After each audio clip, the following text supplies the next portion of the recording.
Kita muda, kita muda, kita muda. Luar biasa, kita berikan aplaus untuk seluruh hadirin yang ada di Untar, Universitas Tarumanegara. Senang saya bisa berada di sini kembali bersama mahasiswa dan pimpinan universitas yang selalu memberikan energi positif, energi semangat ya. Jadi hari ini kita akan mendengarkan cerita berkaitan dengan kegalauan saya dan beberapa teman, dan mungkin sebagian dari teman-teman di sini juga merasa risau terhadap apa yang terjadi di media sosial, di mana banyak anak muda yang merasa bahwa sukses itu ukurannya materi. Kemudian banyak anak muda yang bermimpi, hari ini aku membangun usahaku, merintis usahaku, besok pagi aku bangun tidur, aku sudah jadi miliuner.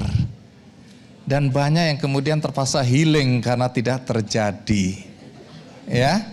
Nah, pesan moral dari episode kali ini, teman-teman adik-adikku tercinta, adalah semua sukses itu ada proses. Jadi tidak ada yang instan dalam kehidupan kita kalau kita mau sukses secara berkelanjutan. Sukses yang panjang jangkanya. Jadi kalau kita instan sukses, biasa jatuhnya juga instan. Nah, hari ini kita belajar dari dua anak muda yang menjadi tamu kita, masing-masing dengan latar belakang yang berbeda, dari kampung halaman yang berbeda, tapi ada nilai yang hampir sama dari mereka, yaitu bagaimana mereka berproses jatuh bangun, jatuh bangun, jatuh bangun, jatuh bangun, hingga pada titik yang sekarang. Ya, mudah-mudahan ini memberikan pelajaran pada kita bahwa proses yang benar akan menghasilkan sukses yang sustain. Siapa narasumber kita hari ini? Kita undang yang pertama dan berikan tepuk tangan yang meriah untuk Fikram.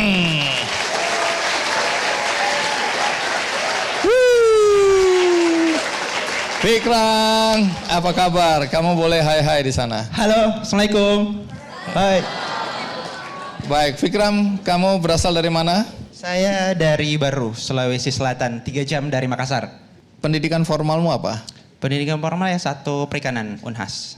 Unhas Perikanan. Ya. Dengar-dengar kamu udah bisnis sekarang. Alhamdulillah. Bisnismu apa? Saya bisnis udang. Bisnis udang? Iya. Jadi budidaya. kamu udang goreng, Bukan. udang saus Bukan. tiram gitu? Bukan. Oh, apa ini? Budidaya tambak udang, sistem tambak milenial. Oke, kalau gitu duduk supaya aku lebih tenang.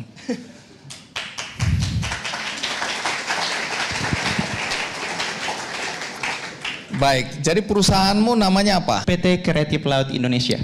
Jadi tambak ini maksudnya tambak milikmu atau kamu bekerja di milik orang lain? Tambak milik sendiri, kerjasama sama tim juga. Oke, jadi ada berapa tambak hari ini? Alhamdulillah ada 14. 14 tambak. Ya. Tunggu, kita cek umurmu berapa? Baru masuk 27. Fikram, aku undang di sini karena aku lihat bagaimana kamu berjuang sehingga kamu bisa sukses seperti sekarang sebagai penambak udang ya, atau usaha tambak udang. Nah, tapi ini saya mau konfirmasi. Tapi apa betul waktu kamu masih kecil, keluargamu pernah tinggal di gerobak? Pernah, kelas 3 SD. Kelas 3 SD? Nah, itu beberapa hari karena orang tua juga dulu belum ada rumah, tanah segala macam. Jadi kita diusir dari tempat. Jadi harus beberapa hari tinggal di gerobak dan harus ngangkut barang. Alhamdulillah dapat tempat waktu itu untuk nampung barang-barang dari orang tua. Tunggu, kenapa hidup di gerobak? Apa waktu itu memang nggak punya rumah?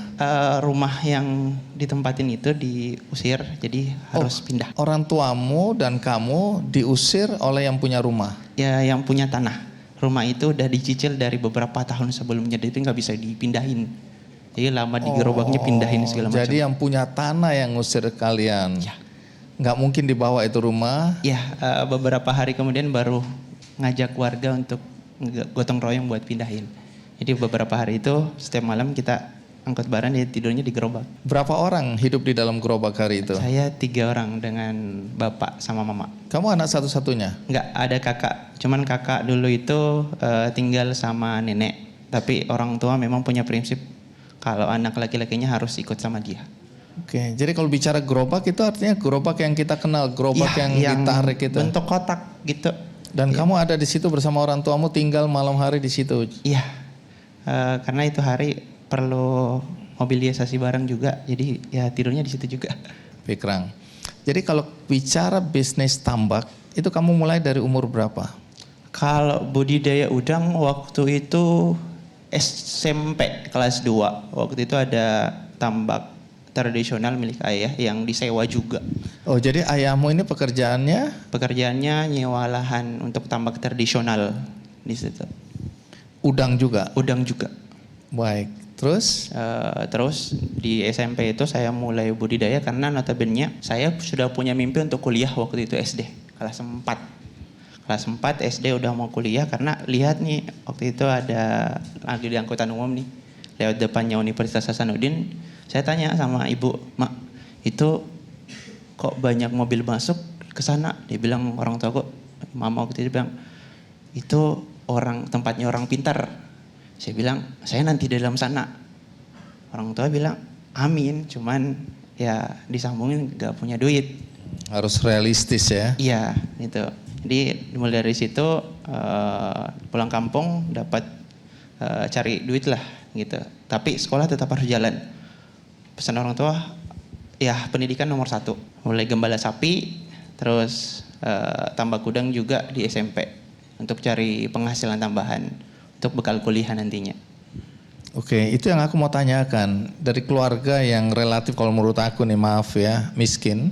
Lalu bagaimana biaya pendidikanmu sehingga kamu bisa jadi sarjana perikanan? Jujur dari SSD itu saya gembala sapi. Jadi itu sampai SMA kelas 3 sembari untuk tambak udang juga. Walaupun jatuh bangun juga sih waktu itu. Jadi ngawon sapi, sapinya orang kita ngawon tahun pertama itu kalau ada anaknya pemilik sapinya yang punya. Tahun kedua milik kami. Itu saya lakukan sampai SMA. Dan waktu les pun, les sekolah di SMA saya waktu itu ada les privat sore. Teman-teman lagi jajan, kami ambil rumput. Kami kasih tahu kepala sekolah, "Pak, itu rumput di halaman sekolah nggak usah dibersihin sama petugas sekolah, biar kami yang bersihin. Cuman untuk ambil 1 karung rumput untuk dibawa ke rumah." Gitu. Itu yang saya tabung dan saya enggak lulus waktu itu bidik misi gitu. Saya harapan banget itu lulus bidik misi, tapi enggak lulus dan hampir putus kuliah di semester 2 karena yang tabungan dari SD sampai SMA itu udah habis. Jadi kamu atas biaya sendiri ya, bukan dapat beasiswa begitu ya? Sampai semester 2. Semester 3 alhamdulillah dapat beasiswa. Di saat-saat terakhir udah mau tutup besok untuk lanjut semester 3-nya. Saya udah bilang, kalau besok saya nggak ada lulus beasiswa, saya lebih baik berhenti kuliah daripada saya memberatkan orang tua, memberatkan kakak saya. Baik, jadi jurusan perikanan itu pilihanmu atau pilihan orang tua? Pilihan saya. Nah, kamu mulai betul-betul menekuni usaha tambak udang itu pada umur berapa? Bukan tambak udang sih, karena kan SMA kelas 3 udah berhenti full nih, saya udah fokus ke kuliah.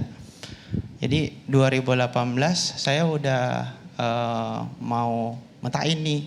Ada satu beasiswa yang memang waktu itu langsung untuk pemetaan klaster lah istilahnya. Nah saya pilihnya klaster entrepreneur.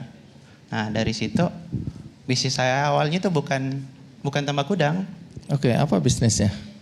Jualan udang juga. Tetap di dari udang ke udang ini teman-teman ya. Tapi ke BTN, gitu, perumahan. Oh, perumahan BTN. Yap. Kamu jualan udang di situ. Tapi udangnya beli. Ya, udangnya beli dari teman-teman yang bawa dari daerah, gitu. Baik, apa bedanya tambak yang kemudian Fikrang rintis dengan tambak dari orang tua? Tadi kan kamu nyebut tambak apa? Milenial. Tambak milenial. Apa bedanya itu milenial? Tambak milenial itu pertama dia sistemnya pengontrolan IoT. Walaupun saya basic anak perikanan, tapi alhamdulillah selama kuliah saya banyak interaksi sama teman-teman di teknik informatika sama ilmu komunikasi. Jadi prinsip saya kuliah bukan untuk kejar nilai, tapi untuk kejar ilmunya. Gitu. Itu yang pertama. Jadi di tambak milenialnya kita pakai prinsip IoT, Internet of Things, dan juga di dalam kolam ini kita bisa hitung berapa sih udang dalam kolam, berapa kilogram sih udang dalam kolam tanpa harus bermain perasaan. Orang dulu kan biasa tambak tradisional, ya kayaknya udang saya ada sekian kilo, kayaknya. Itu hanya perkiraannya dia, tapi pas dipanen isinya zong. Nah kalau kita by data itu dari hasil pelajaran kami di kampus, kami digitalisasi. Karena istilahnya bagaimana kami mengubah pelajaran-pelajaran di kampus itu supaya sesederhana mungkin, supaya bisa diterapkan di masyarakat yang di pedesaan. Baik, jadi dengan teknologi yang kamu pakai itu bisa menghitung kira-kira berapa kilo udang yang akan dipanen untuk jangka waktu panen itu? Iya, dan produksinya juga jauh lebih besar. Di situ saya bangkrut ratusan juta lah waktu itu. Terus orang tua kena COVID, kakek meninggal, kakak kena masalah pinjol dan segala macam yang tersebar. Itu betul-betul stres banget, dan orang tua amanahin semua masalahnya ke saya.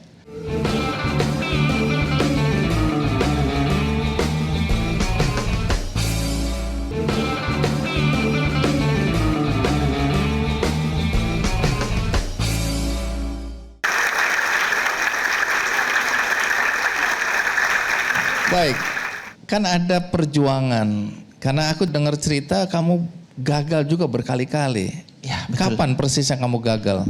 Waktu COVID. Jadi sebelum bisnis tambak ini ada saya yang financial technology, fintech, untuk P2P lending kalau teman-teman tahu lah. Itu masuk di program 1000 Startup Digital Kominfo, dan di situ kami betul-betul down karena gemburan COVID. Yang kedua dari kemitraannya kami di lapangan itu kena tipu juga. Sedangkan posisinya kami adalah penghubung antara investor dengan mitra di lapangan. Mitra kami kabur, investor ini udah gelagapan, neror saya terus. Di situ saya bangkrut ratusan juta lah waktu itu. Terus orang tua kena COVID, kakek meninggal, kakak kena masalah pinjol dan segala macam yang tersebar. Itu betul-betul stres banget, dan orang tua amanahin semua masalahnya ke saya gitu. Jadi minta bantuanmu untuk menolong agar keluar dari tekanan ekonomi, termasuk pinjaman online tadi itu. Iya, pinjaman online, dan juga di sisi lain bisnis saya bangkrut gitu, dan ada orang tua nggak tahu bahwa kamu sedang bangkrut. Enggak, karena saya nggak mau buat bapak saya istilahnya malah tambah sakit gitu. Karena waktu itu memang bapak kena COVID juga, lagi parah-parahnya. Saya juga lagi bangkrut, jadi serba salah juga kalau saya kasih tahu. Umur berapa itu? 24. 24, biasanya 24 anak-anak muda sudah mulai healing tadi itu ya. Mau melarikan diri dari permasalahan yang menekan. Nah, bagaimana kamu menghadapi situasi seperti ini? Pertama memang waktu itu stres banget. Alhamdulillah sekarang waktu itu saya ada di inkubator. Di inkubatornya waktu itu hari Besti Maslahat namanya. Inkubator itu memang langsung ngirim saya ustadz. Jadi yang diperbaikin dulu bukan bisnisnya, tapi mentalnya dan ketenangannya. Itunya dulu. Kalau mental dan ketenangannya udah bagus, baru mereka kirimin mentor bisnis saya untuk metain apa sih yang harus kita lakukan secara teknis. Karena kalau pikirannya buyar, mentalnya buyar, itu nggak bisa selesai. Jadi berapa lama kamu berada dalam posisi seperti itu? Kalau posisi itu ada 6 bulanan. Saya ngilang betul-betul ngilang. Sampai mentor-mentor saya di inkubator itu nyari. Kamu menghilang kemana? Ternyata healing juga kamu ya? Saya ngilangnya bukan pergi healing, tapi saya ngilang untuk menenangkan diri, untuk mencari solusinya satu persatu. Tetap saya kerjakan. Cuman waktu itu ya anak muda lah yang betul-betul ketekan. Kami nggak punya duit sama sekali, tiba-tiba kelilit kebangkrutan dan segala macam masalah waktu itu. Jadi automatically saya perlu waktu untuk menyelesaikan itu satu persatu. Dan kalau banyak gangguan, saya betul-betul bakalan buyar, dan pengambilan keputusan saya bakalan nggak bisa tepat. Tekanan yang begitu besar itu katanya membuat kamu sempat terpikirkan bunuh diri. Sempat. 2 hari sebelum. Tapi nggak jadi ya? Iya, Ustadz saya tiba-tiba datang. Oh ya kalau jadi kan nggak ada di sini. Napak, Iya, napak iya. kok, napak. Iya, masih napak ya. Oke, jadi hari itu nggak jadi lah ya? Nggak jadi. Lalu bagaimana kamu akhirnya menyelesaikan satu persatu permasalahan yang ada? Hal yang pertama saya selesaikan di ranah bisnis dulu. Jadi waktu itu saya dibilang sama mentor, oke, Fikran, ngadapin investor itu wajib. Seberapapun besar masalahnya, kau harus tanggung jawab. Gitu. Walaupun di surat perjanjian waktu itu kita nggak ada pertanggungjawaban untuk pergantian karena kita juga kena tipu dan di surat perjanjian itu kalau memang gagal ya sama-sama gagal gitu. Tapi bentuk kami percaya bahwa trust itu paling penting. Kalau orang udah percaya ke kita harus jaga itu. Dan itu yang disampaikan sama mentor bisnis saya. Ya, jadi alhasil kita dipertemukan kembali sama para investor ini. Saya jelasin satu persatu keadaan saya, keadaan bisnis saya, dan alhamdulillah mereka aware. Bahkan dari investor itu ada yang kasih solusi, nah nggak apa-apa saya paham kondisinya, nanti dicicil aja, oke? Saya ada solusi kayak gini deh untuk solusi bisnisnya kayak gini aja. Oh iya, jadi situ saya belajar, oke, keterbukaan ke orang yang kita tempati kerjasama itu sangat penting di dalam ranah bisnis. Baik, nah kalau sekarang dengan kondisi yang ada sekarang itu bisnismu bagus. Alhamdulillah, sekarang dengan 14 kolam itu bisa di angka 30 tonan per siklus. Kamu jual kemana nih? Ke perusahaan ekspor di Makassar. Oh jadi ini udang ini sudah kualitas ekspor? Iya, alhamdulillah. Jadi kalau kami udangnya itu ciri khasnya udangnya manis. Oh di tempatmu ini udangnya manis? Udangnya manis. Iya, semanis apa dibandingkan dengan mahasiswa yang ada di sini sekarang? Baik, ada mahasiswa yang mau bertanya, boleh? Boleh. Christabel Giovanni, panggilannya? Abel. Oke, kita berikan tepuk tangan untuk Abel ya. Abel, kamu mau nanya apa Abel? Ke Kak Fikrang. Ini bukan nanya nomor HP kan? Enggak, jangan GR. Baru punya sekian banyak tambah, kamu udah berpikir overthinking ya? Halo Kak. Halo. Aku punya pertanyaan. Untuk sampai ke tahapan sekarang ini, Kak Fikran kan sudah melalui proses jatuh bangun di usia yang relatif masih muda banget ya. Pelajaran apa sih yang Kak Fikran dapetin dari proses jatuh bangun itu? Itu aja, makasih. Thank you. Pelajaran paling penting, terutama bangun bisnis itu, bukan tentang uang, bukan tentang ide, tapi mental. Itu yang pelajaran paling penting yang saya dapat di bangun bisnis ini. Banyak teman-teman yang baru satu kali, karena saya sekarang juga lagi posisi sebagai dosen praktisi di Universitas Hasanuddin. Banyak adik-adik ataupun mahasiswa saya yang notabene baru mulai sekali, gagal, Kak, gak ada yang beli jualan saya, langsung ngilang gitu. Itu yang saya bilang mentalnya. Mentalnya jangan mental kerupuk. Pengusaha itu ya orang yang berusaha. Kalau mau jadi pengusaha, jangan mental-mental yang lembek amat. Kalau kami, anak perikanan, ada istilah kalau mau berjuang, jadilah ikan yang melawan arus, bukan ikan yang mati selalu mengikuti arus. Itu aja. Wah, oke. Abel, kamu harus jadi ikan yang melawan arus. Karena ikan yang mengikuti arus adalah ikan yang mati. Iya, oke, sukses. Dengan berpikir dan melakukan tindakan positif. Buku ini buat kamu ya. Supaya kamu jadi ikan yang melawan arus ya. Oke. Nah, boleh tahu penghargaan apa aja yang pernah kamu dapatkan dalam perjalanan hidupmu ini? Kalau selama mahasiswa, alhamdulillah dapat beberapa pendanaan. Terutama untuk bidang wirausaha dari Kementerian Riset. Kalau pas lulus kuliah, tahun lalu dari Kementerian Koperasi UMKM untuk Entrepreneur Award. Untuk tahun ini dari CFCD sama Kemenkop juga sama Kementerian Perindustrian untuk UMKM Award 2024. Gitu. Wow. Oke. Baik. Nah, Fikrang, kamu boleh berdiri di sini, sampaikan closing statement kamu berkaitan dengan proses jatuh bangun, berkaitan dengan tips bagi anak-anak muda yang mulai tertarik untuk berbisnis. Oke, bismillah. Untuk teman-teman yang mau mulai bisnis, terutama mahasiswa nih, kalian patut bersyukur berada di era sekarang. Era yang betul-betul didukung oleh pemerintah, didukung oleh universitas untuk memulai usaha.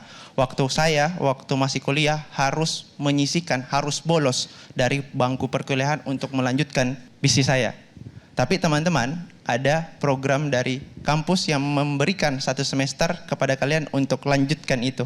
Untuk lanjutkan bisnisnya kalian, dan itu bernilai SKS. Manfaatkan itu dan jangan menjadi anak muda yang lembek, anak muda yang gampang menyerah. Kalau mau hidup, hiduplah melawan arus. Jangan hidup seperti sampah ataupun seperti ikan mati yang mengikuti arus. Sekian. Merdeka. Baik, terima kasih Fikrang ya. Saya S1, saya ambil Food Science dari Cornell University di New York. Summa cum laude, IPK 3,99. S2 saya 2 kali, 1 kali lagi di Fudan University di Shanghai, ambil Master of Science in International Business. Kamu kemudian pulang ke Indonesia. Ujung-ujungnya jualan es.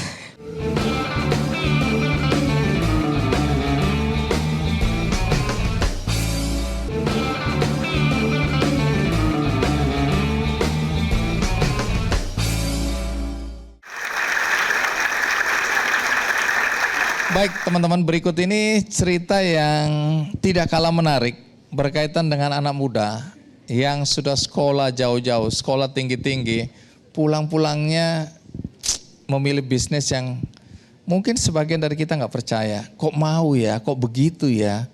Apa yang terjadi di balik pilihan usaha yang dia tekuni? Siapa dia? Kathleen Gondo Utomo. Baik, Kathleen. Iya Pak. Boleh tahu umur nggak? 32. Kamu sekolah di mana? Formalnya? Ya, saya S1, saya ambil Food Science dari Cornell University di New York. Terus sama kita, sama. Sama. Iya. Saya di LA. Iya. Lenteng Agung. Oke, sorry Kathleen. Tapi tunggu dulu, S1 di? S1 di Cornell University di New York. Oke, kamu punya prestasi, lulus bagus atau pas-pasan? Summa cum laude, IPK 3,99.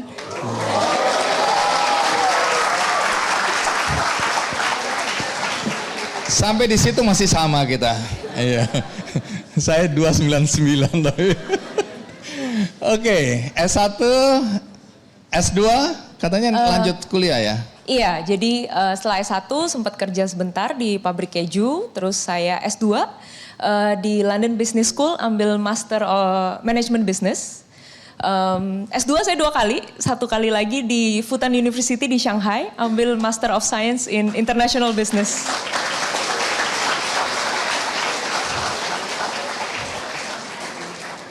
Serakah sekali kamu ya. Sementara aku nggak pernah lulus sarjana, kamu udah banyak sekali. Tunggu dulu, yang S1 jurusan apa? Food Science. Food Science, Yeah. Oke. Teknik pangan lah. Oke. Duduk dulu, aku mulai grogi nih ngadepin S2-nya yang 2 itu. Kamu kemudian pulang ke Indonesia. Iya, betul. Dan kemudian memilih membuka usaha. Ujung-ujungnya jualan es. Jualan es. Jualan es. Berapa nih esmo harganya? Ya, jadi saya membangun High Cups. High Cups ini adalah perusahaan F&B dengan misi khusus, yaitu pemerataan gender. Di High Cups ini kita punya berbagai varian makanan dan minuman. Sekarang kita jualan minuman dari harga Rp5.000. Kenapa kamu memilih itu?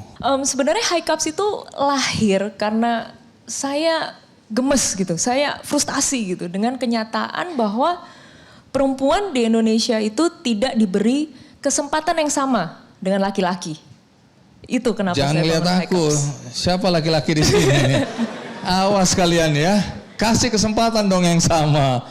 Oke, jadi dari mana kesadaran bahwa kamu merasa perempuan tidak diberi kesempatan yang sama dengan laki-laki? Dari mana? Saya lulusan tahun 2014. Pada saat itu saya lulus dari New York, saya sempat kerja. Tapi pulang kerja, waktu saya di Amerika kan pulang kerja malam, di sini pagi gitu kan. Jadi saya berkeinginan gimana caranya kita give back. untuk Indonesia. Jadi waktu itu saya sama teman-teman, mereka juga ada yang sekolah di Kanada, sekolah di Amerika. Kita semua away dari Indonesia, tapi kita sama-sama membangun yang namanya Diaspora Ikhlas. Diaspora Ikhlas itu non-profit organization yang khususnya mengajar bahasa Inggris. Jadi kita kerjasama dengan beberapa panti asuhan, ada di Aceh, ada beberapa di Jawa Tengah, ada beberapa di Jawa Timur juga. Waktu itu teman-teman kayak nggak tahu nih Skype. Ada yang tahu Skype nggak? Oh masih tahu ya. Jadi kita pakai Skype untuk simply ngajarin bahasa Inggris ke anak-anak SD, SMP, SMA. Yang saya notice adalah ketika saya ngajar untuk adik-adik yang ada di SMP dan SMA, kok kebanyakan cowok semua. Apalagi di SMA, sangat wajar kalau nggak ada ceweknya sama sekali. Ketika saya tanya, loh ini kok banyak cowoknya, ceweknya kemana? Saya ditanya balik, loh kok cewek sekolah? Kok cewek SMP? Ngapain? SD aja, intinya gitu kira-kira. Malah saya bingung gitu. Saya yang dianggap aneh sama mereka, loh kok kakak kuliah? Gitu. Jadi dari situ saya pun sadar bahwa masih ada aja daerah-daerah di Indonesia yang perempuan dari kecil mindsetnya sudah diajarin, ujung-ujungnya kamu pasti akan beribu rumah tangga, nggak usah sekolah tinggi-tinggi. Nah itu tuh saya gemes banget di situ. Itu trigger saya kenapa saya tertarik di bagian ya woman empowerment ini gitu. Tapi kita kembali dulu ke awal High Cups ini ya. Karena waktu kamu pulang dengan 3 gelar itu, kesarjanaan, kemudian kamu mulai merintis usaha jualan es. Persisnya es apa yang kamu jual hari itu? Oke, jadi waktu itu saya jualan berbagai variannya kayaknya cuma 5 waktu itu. 10 ribuan semuanya, ada varian susu dengan stroberi, ada susu coklat. Jadi lebih ke banyak varian-varian susu di situ. Oke. Mereknya sudah High Cups? High Cups. Oke. Zaman dulu ya, itu tapi kamu itu cara menu jual, yang dulu. Iya, cara jualnya bagaimana? Saya buka booth gerobak sih, gerobak 2x1 gitu. Saya beli gerobak bekas, dicat ulang. Saya buka waktu itu store pertama di Serang Banten. 2x1, saya sendiri sama ada satu lagi waktu itu staff, kita berdua kita jualan aja gitu. Kathleen, ini agak nggak masuk akal di pikiran teman-teman. Kamu sekolah tinggi-tinggi, anak-anak muda yang sekolah tinggi-tinggi kan langsung berpikir, wah nanti aku punya bisnis yang keren, yang besar dan seterusnya. Kamu jualan dengan gerobak gitu dan kamu langsung operasional juga di situ. Mau nggak mau. Apa yang ada dalam pikiranmu hari itu? Memang aku tahu tadi kan kamu jelasin bahwa kamu ingin membantu kaum perempuan. Tapi dimulai dengan jualan es dan kamu yang jualan langsung. Dengan modal berapa hari itu? Waktu itu 10 juta. Dari mana uangmu 10 juta itu? Sebelumnya kan saya kerja, saya ada tabungan. Oh ada tabungan, 10 juta kamu beli gerobak, lain-lain itu kamu cat bahan sendiri baku. Dan seterusnya, bahan baku kamu jualan. Betul. Oke, apa yang ada dalam pikiranmu hari itu? Jadi gini, pada saat memulai waktu itu saya nggak mikir terlalu kompleks, pokoknya saya punya visi ini, saya ingin membangun, saya ingin memperkenalkan bahwa wanita punya opsi, punya pilihan hidup. Ujungnya adalah kita ingin membangun satu komunitas wanita-wanita yang merdeka, wanita-wanita yang berani untuk berambisi dan bermimpi. Jadi ya saya tahu untuk ke sana nggak mungkin langsung ada di level situ, pasti semua ada prosesnya. Dan kalau prosesnya itu pertama saya harus terjun sendiri ya terjun aja nggak apa-apa. Karena kan nggak mungkin kita buka suatu outlet restoran yang gede tanpa ada pengalaman juga. Gitu kan. Jadi mungkin di situ adalah starting point saya. Gitu, saya mau jalan dulu aja deh, eksekusi dulu aja deh. Terus nanti kita reiterate, kita evolusi along the way. Jadi sekarang pun High Cups yang sekarang secara packaging, menu, harga, penampilan, booth, outlet itu berbeda jauh. Cara kita mendistribusikan barang, menjual itu berbeda jauh dengan High Cups yang dulu. Gitu. Omong-omong orang tuamu ini pekerjaannya apa? Mama saya ibu rumah tangga. Papa saya juga entrepreneur gitu, tapi bukan F&B. Terus apa kata mereka ketika melihat anaknya setelah disekolahkan jauh-jauh? Ini kan sekolah bukan beasiswa, bayar sendiri kan? Betul. Nah ini pasti orang tua yang bayarin kan? Betul. Apa mereka nggak frustrasi lihat anaknya pulang-pulang jualan es yang gerobaknya 2x1 itu tadi? Apa reaksi orang tua? Sama seperti reaksi Bang Andi. Ya kan normal ya, saya anak tunggal, orang tua pasti mempertanyakan ngapain sih gitu. Udah enak kok kerja yang kemarin di kantor, keren di SCBD, ngapain jualan es? 10.000 lagi. Sehari omsetnya berapa? Pertama-tama juga banyak nggak lakunya ya, kan gitu. Pulang juga, tiap hari kan saya ke Serang tuh. Ongkos ke Serang berapa? Dibandingin omsetmu emang masuk, kan gitu. Tapi yang namanya orang tua kan mereka mau yang safe ya. Dan mungkin definisi sukses tiap orang juga bisa dibilang berbeda-beda gitu kan. Jadi ya tipikal respon orang tua lah saya rasa masih normal. Jadi berapa lama kamu jualan seperti itu tadi? Jualan sendiri mungkin 6 bulanan aja. 6 bulanan. 6 bulan? Dalam 6 bulan. Lama Habis itu kan itu. kita, karena di situ saya banyak melakukan kesalahan awal-awal. Oke. Jadi saya ketika saya jaga sendiri saya tahu kenapa produknya nggak laku. Kita ngobrol sama customer, kok nggak beli? Rasanya kemanisan. Oh tunggu dulu, ini produk gagal ini ya? Dulu awal-awal gagal, banyak nggak lakunya. Oke. Gitu. Ya terus apa? Jadi dari Pengalaman produk, lo? oh jadi saya tahu ini nggak laku kenapa? Rasanya nggak enak, porsinya kekecilan. Saya kan tinggal di Jakarta. Saya kira 10.000 tuh semua orang udah pasti beli. Ya ternyata enggak, mereka masih mikir. Mereka mikir kualitas, mereka mikir porsi. Oh jadi porsi kualitas penting sekali gitu. Terus banyak juga cara selling, hospitality. Jadi kasir kan ada ininya juga ya, ada caranya gitu kan. Jadi mungkin 6 bulan pertama tuh saya baru bener-bener dapat real life lesson tentang F&B, bisa dibilang riset market lah gitu. Ya. Itu harga untuk research tadi ya? Riset, betul-betul. Nah tapi kan waktu itu kalau nggak salah pandemi itu ya? Iya, betul. Apa yang terjadi dengan bisnismu ini? Kira-kira 2019 Desember saya bangun High Cups. Saya masih ingat betul kita mulai lockdown itu Maret 2020. Tapi saya beruntungnya adalah di saat 2020 itu, jadi High Cups itu kan memang start di luar kota tier 2, tier 3. Tapi saya bukanya di banyak pasar swalayan. Di pasar swalayan ini justru pada saat COVID kan yang tidak tutup. Jadi malah growth kita bagus tuh. 2020 bagus sampai 2021. Jujur waktu di 2021 pun saya waktu itu listed Forbes 30 Under 30 Asia. Itu bener-bener bikin saya jujur jadi sombong sedikit gitu. Jadi saya malah brutally expand sampai ke Jawa Tengah, sampai ke Jawa Timur. Nah itu saya dapat lesson yang sangat-sangat berat di 2022 awal terutama. Karena ternyata dengan ekspansi yang brutal ini, tapi saya nggak punya sistem accounting yang kuat. Saya nggak punya sistem kasir yang kuat. Saya nggak punya sistem distribusi yang kuat. Jadi bisa berani nyampe ke sampai Jawa Timur itu bagai mendayung kapal bocor, berat sekali. Jadi saya pun sempat ada momen di mana di 2022 awal itu saya banyak tutup sekitar 30 toko. Tapi akhirnya kita mulai masuk ke Jabodetabek itu di 2022 Agustus tuh saya ingat gitu. Dan sekarang kita strengthen our bases di Jabodetabek area dulu gitu. Perempuan mau berumah tangga dan berkarya itu juga boleh, bahwa perempuan boleh bermimpi, boleh berambisi, itu sama sekali tidak melawan kodrat ataupun tradisi.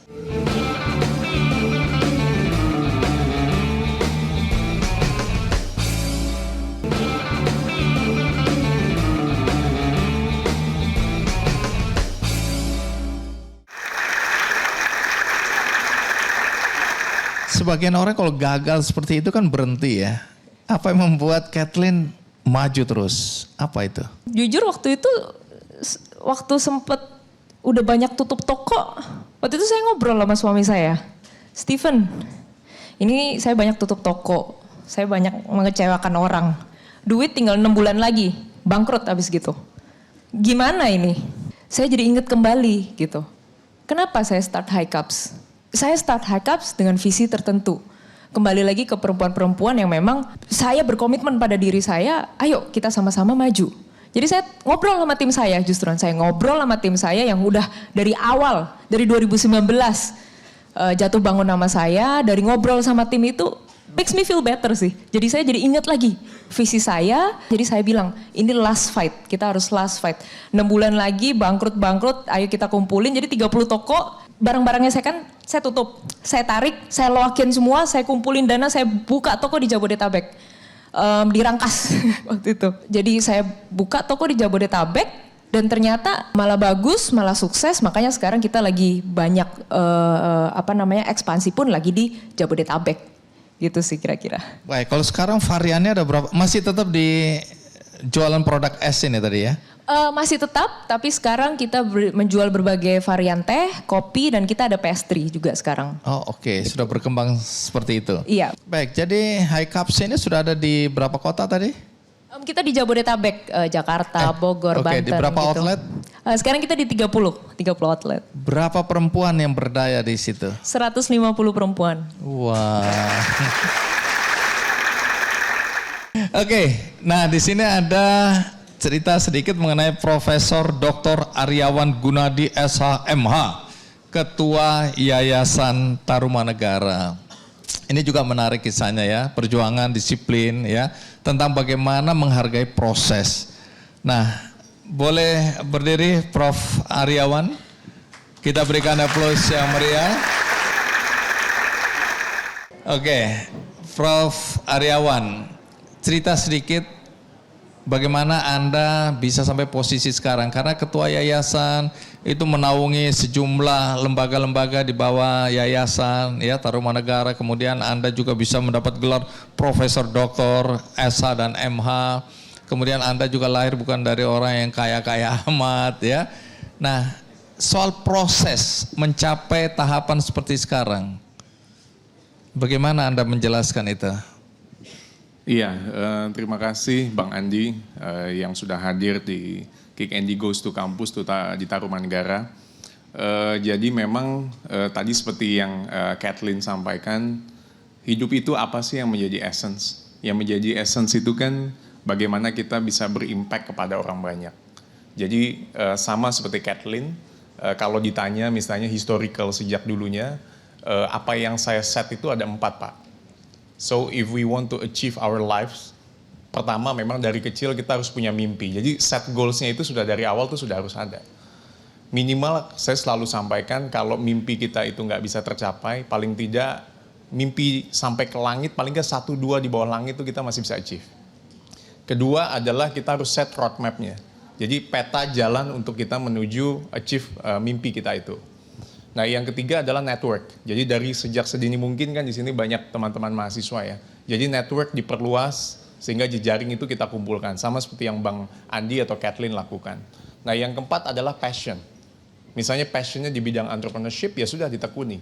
Sehingga bisa menjadi entrepreneur yang handal. Nah, artinya kesemuanya itu saya tekuni Pak. Memang sejak dulu untuk bisa memberikan impact bagi banyak orang. Nah, pertanyaannya untuk Yayasan Tarumanegara. Memang Yayasan Tarumanegara ini kan sebagai salah satu yayasan yang bisa saya katakan salah satu yang terbesar di Indonesia dengan memiliki beberapa unit usaha dan unit sosial. Ada UNTA, Rumah Sakit Royal Taruma, ada Institut Tarumanegara, perusahaan-perusahaan dan sebagainya, ada hospital dan yang lain-lainnya.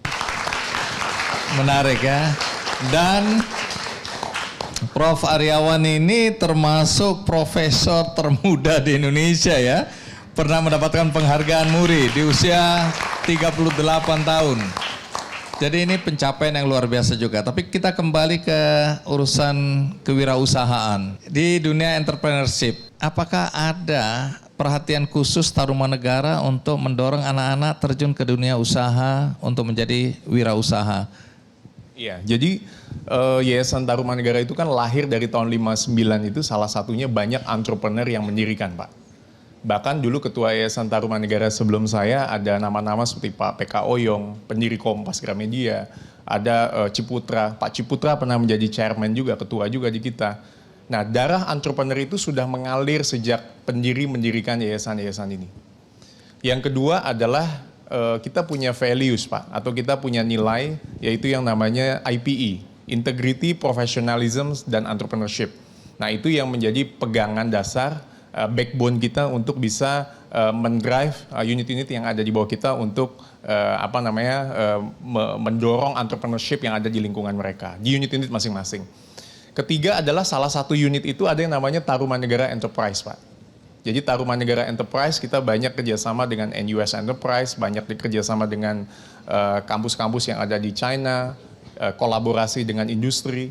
Itu kita harapkan bahwa apa yang sudah diajarkan di kuliah atau di perkuliahan bisa di-applied kepada industri.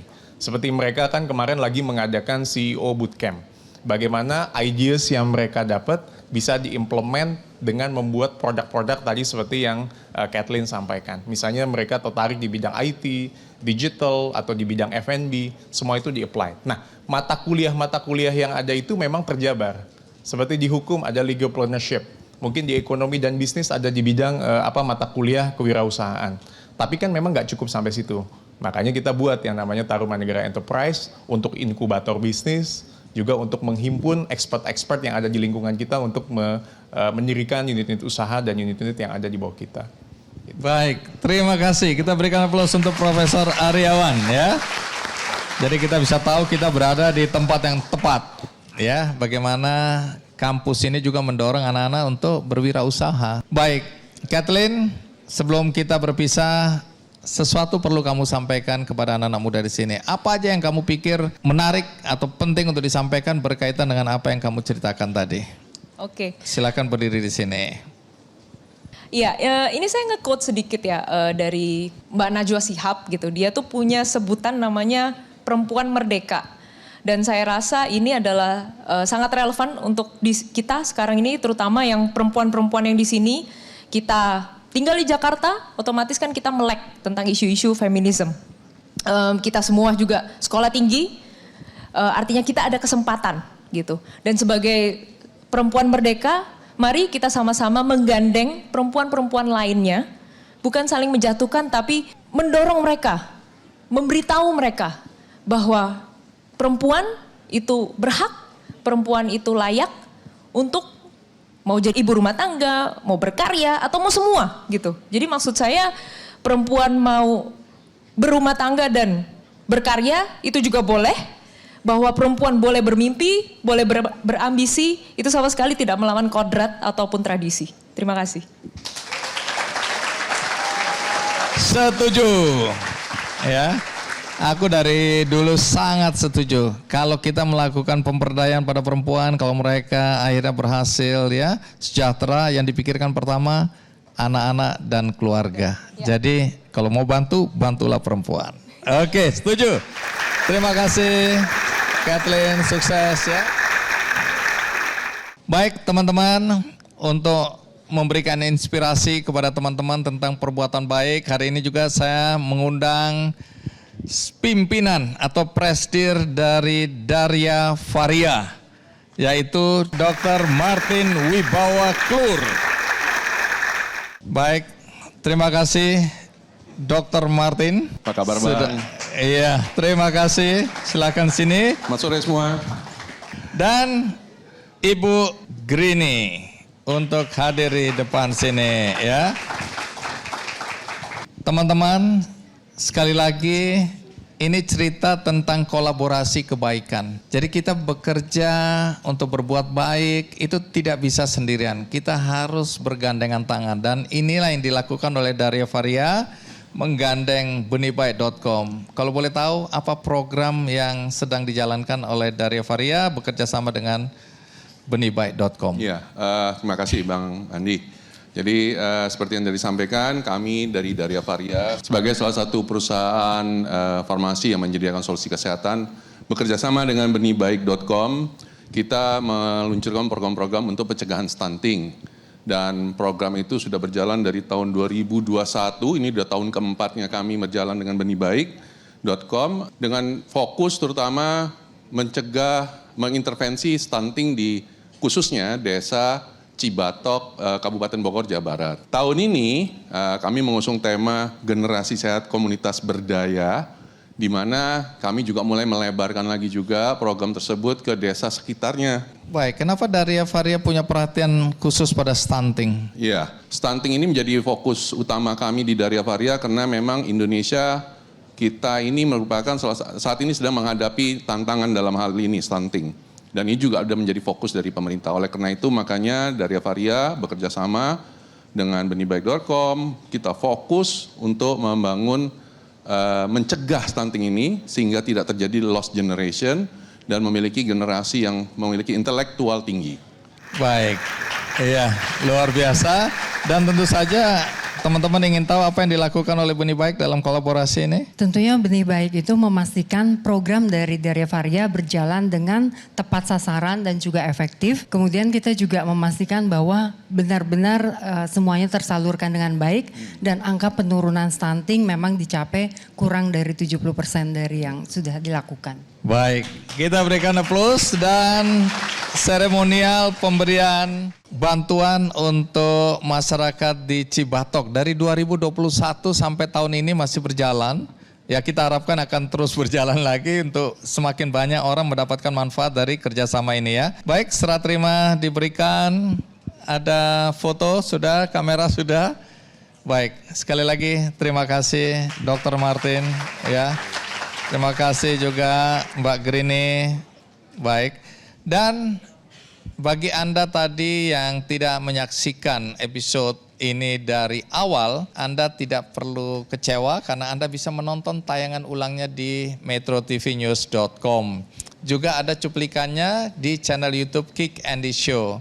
Akhirnya tentu harapan kami agar bermanfaat bagi siapapun yang menonton acara ini. Sampai jumpa.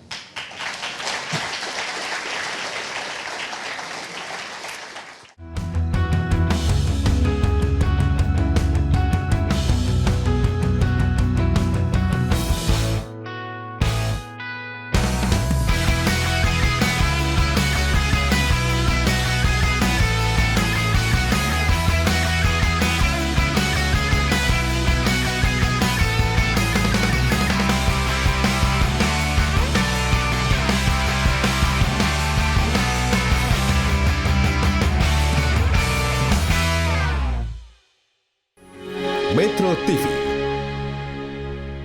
Jelajahi cara baru mendapatkan informasi. Download Metro TV Extend sekarang.